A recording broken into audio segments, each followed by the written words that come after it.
Thanks a lot. Hello, everyone. Really great to be here. Thanks to Content Square, because I'm really happy to be talking about a subject that's really close to my heart. It's actually about the combination between customer experience, your brand, marketing, and how to navigate this in a quite a complex world. So it's more of a holistic view and a strategic view on things, so I'm not going into heat maps and things like that, but taking a little bit of a more high-level view on things.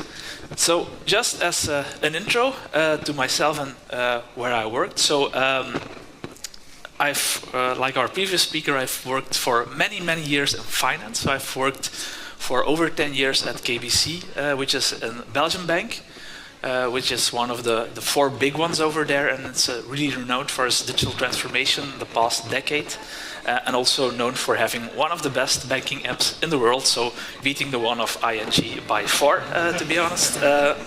Really proud of being a part of that.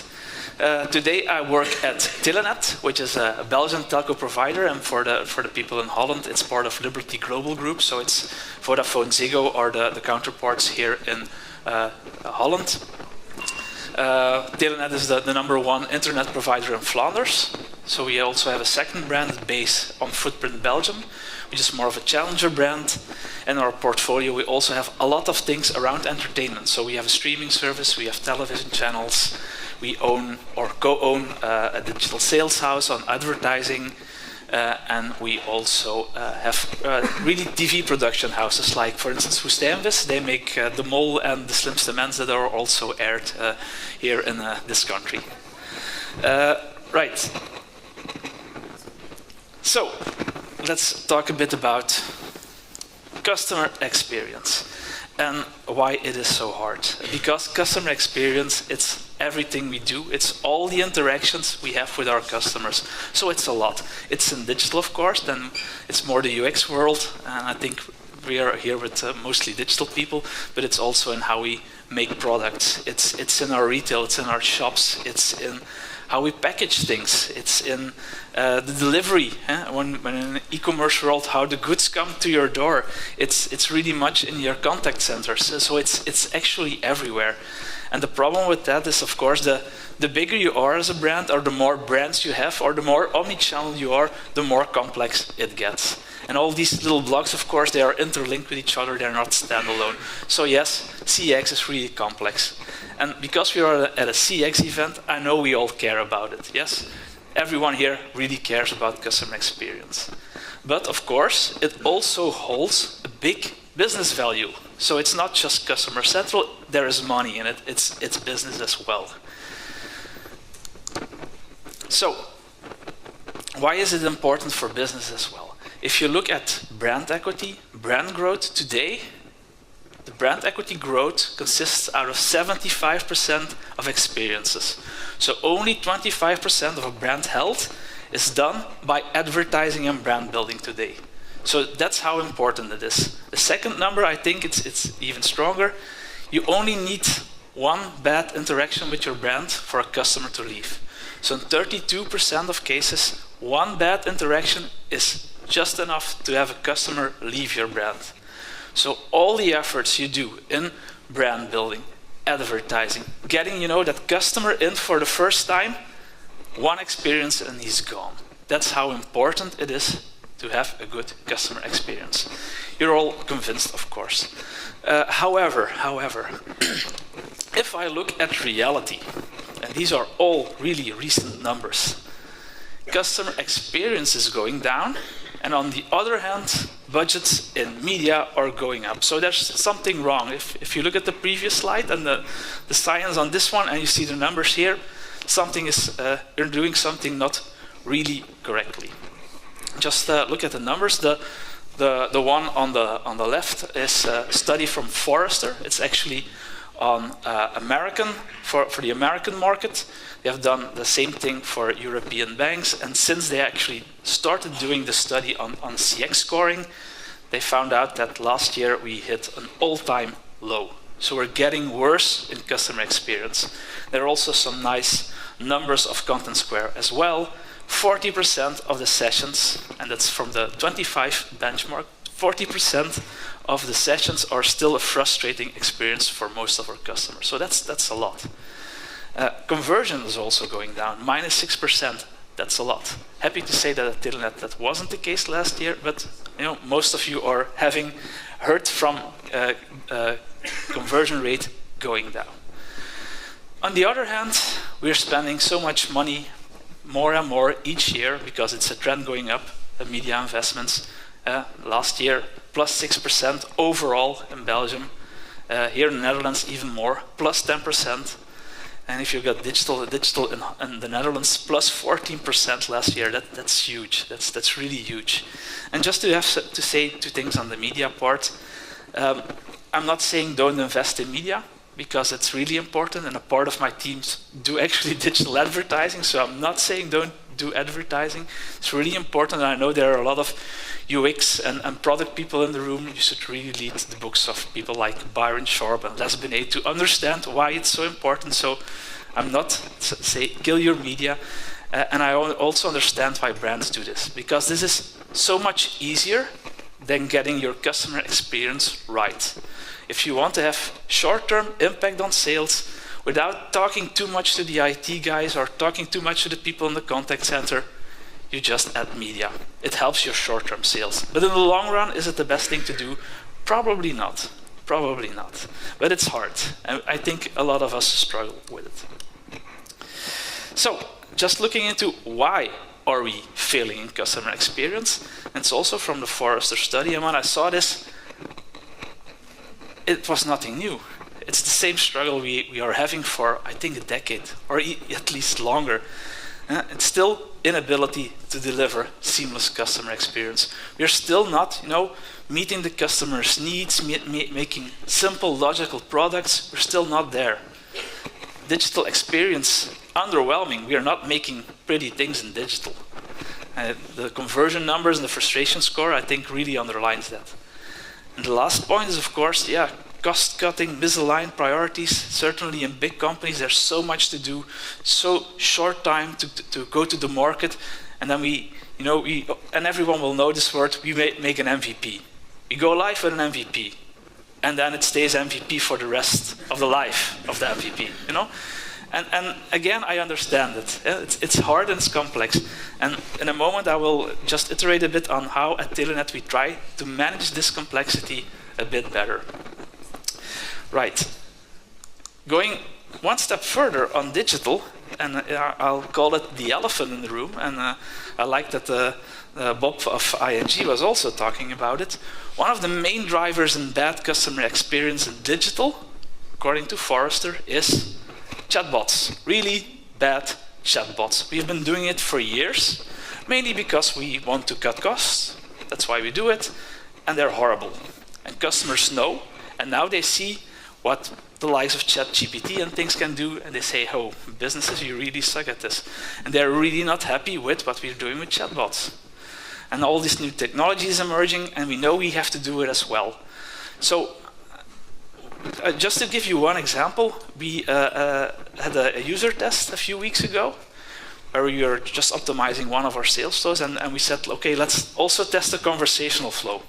So we put the boat to our users, and the answer of the users was, it's great that you have two flows, but we will never use the conversational flow. They don't trust it. They say, it's not for us, it's not for us, we will use the classic flow.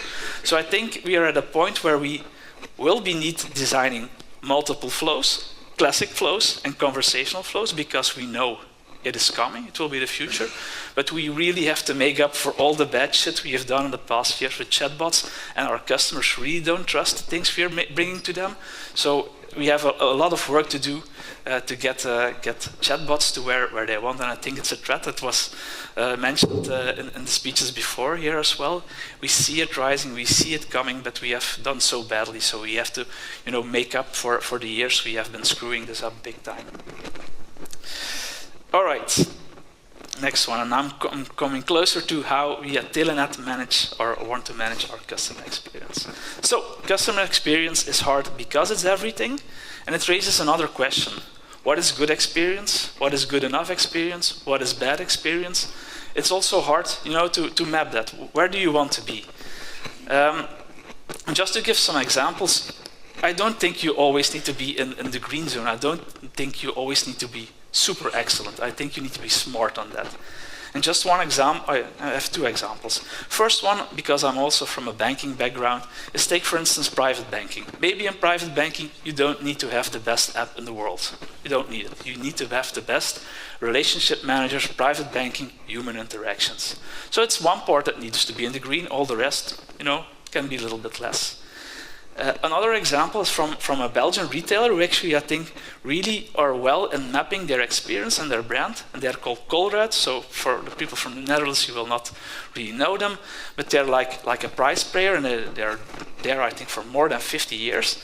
So when you go to their store, it's like a warehouse, and their employees are wearing overalls. So it's not a nice shopping experience, but it really fits their brand on their pricing strategy. So it's really smart. They are not in the green. They are not in the green zone when you look at experience, but they're consciously in the middle zone, and it really maps to their brand. So I think that's really smart. So how do we go along with this at Telenet? And I'm actually going to talk first about managing the red zone to the middle zone, because that's important. So it's also in the speech of Bob from ING, managed, the friction, the bad things, get it out. How do we do that? And first of all, I want to relate to this quote from an economist called Goodhart, and it says, when a measure becomes a target, it ceases to be a good measure. And I'm talking about everyone. I want to shout out NPS. NPS.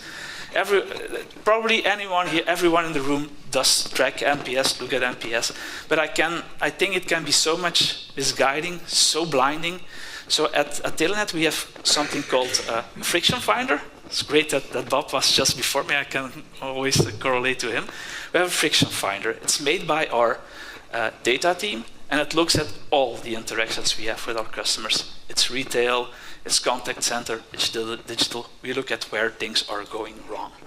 So I think it's really important, just don't get too much blindsided by NPS. We live in such a complex, fast-moving world. There are so many data. It's really important, to get a grasp of these data and really find out what's behind an NPS than just looking at the NPS as a goal on its own. So we use the friction finder to get the bad things out. I'm going to go a bit further in how we organize ourselves on that. So we have some things in place. So first thing we do is get the bad shit out, of course. So we have set up a separate governance, separate budget to using the friction finder to get all these bad experiences out. So it's kind of a fast lane, trying to optimize everything that's going bad. Second thing, we are really trying to be conscious on where we want to excel in customer experience, because often good enough is more than good enough for a customer. You don't need to excel in everything. We can't excel in everything because we don't have the people and the money to do it. So be really conscious in where do we really want to be good. Second thing is, of course, you need to manage that. So we set in place a governance to steer on CX, to have decisions on it, to have guardrails on it, so that we can control, our positioning on being good or excellent, so we can manage it on a conscious way. And the third thing, or the fourth thing, I think by now, is it's also, of course, very much in the people. It's in people, it's in culture, it's in people looking in data, passionate to get the experience right. So I just got the numbers 2 days ago from Content Square. At Telenet, last quarter, 70 people were actively using Content Square. So that's a broad range of people. It's not only analysts, it's not only performance marketeers, it's copywriters, it's UXers, it's even people in IT just trying to reconfigure where things went wrong. So it's a whole layer of people who are passionate about getting the customer experience where it needs to be. So if I could quote a recipe, it's for this, if you want to manage your CX, is about managing the bad things, be conscious where you want to be great, have a governance in place to steer on it, and really, if your people be passionate about it, have them working on it. I think that's so important. And actually, that's almost the last slide. I just want to say, I think we have to be a bit ambitious. We have to be ambitious in the case that we all should start moving away from the MVP. And we should really start challenging senior leaders, IT on the MVP part. I think we should go from an MVP to an MVE, which is a minimal viable experience, is that we set something out, we bring something to the market, that we say this is an experience we want, not just a functional thing that works via certain standards, but it's an experience we want to bring to our customers. And I hope this is a kind of mission statement we can all take home. Thanks.